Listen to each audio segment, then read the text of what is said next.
Hi friends, bajji எல்லாருமே prepare பண்ணுறது தான், சேம் மெத்தட் தான். நாங்கள் ஆனால் அன்றைக்கி என்ன செஞ்சோம்னா, பிள்ளைங்க ப்ரெட்டில் கேட்டாங்க, அதனால் செஞ்சு கொடுத்தோம். செம்ம டேஸ்ட்டாக இருந்ததுங்க. பிள்ளைங்க ஒன்று கூட மிச்சம் வைக்கல. வாழைக்காய் பஜ்ஜியை விட ப்ரெட் பஜ்ஜி தான் அவங்களுக்கு பிடிச்சிருந்தது. நல்லா சாப்பிட்டாங்க. நீங்களும் கண்டிப்பாக வீட்டில் ஒரு தடவை ட்ரை பண்ணி பாருங்கள். இருந்தாலும் ஒரு தடவை எப்படி ப்ரிப்பேர் பண்ணோம்னு சொல்லிடுறோம். கடலை மாவு, கொஞ்சமாக அரிசி மாவு, மிளகாத்தூள், கொஞ்சம் கலர் பவுடர், உப்பு, பெருங்காயத்தூள் இதெல்லாம் மிக்ஸ் பண்ணி பஜ்ஜி பதத்துக்கு வச்சுக்கிறோம். ப்ரெட்டை இந்த மாதிரி ட்ரையாங்கிள் ஷேப்பில் கட் பண்ணி வச்சுக்கிட்டோம்.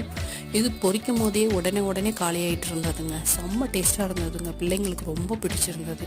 அப்புறம் மீதி இருந்த மாவில் வாழைக்காய் கொஞ்சம், ஆனியன் கொஞ்சம் போட்டு, இந்த பூண்டு தொக்கு இருந்தது இல்லைங்களா, அதுலேயும் சாஸ்லேயும் வச்சு சாப்பிட்டாங்க. நீங்களும் ஒரு தடவை ட்ரை பண்ணி பாருங்கள். கண்டிப்பாக உங்கள் வீட்லேயும் எல்லாருக்கும் பிடிக்கும்.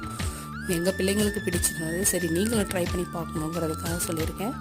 வீடியோ பிடிச்சிருந்தா லைக் பண்ணுங்கள். வேறு ஒரு வீடியோவில் பார்க்கலாம்.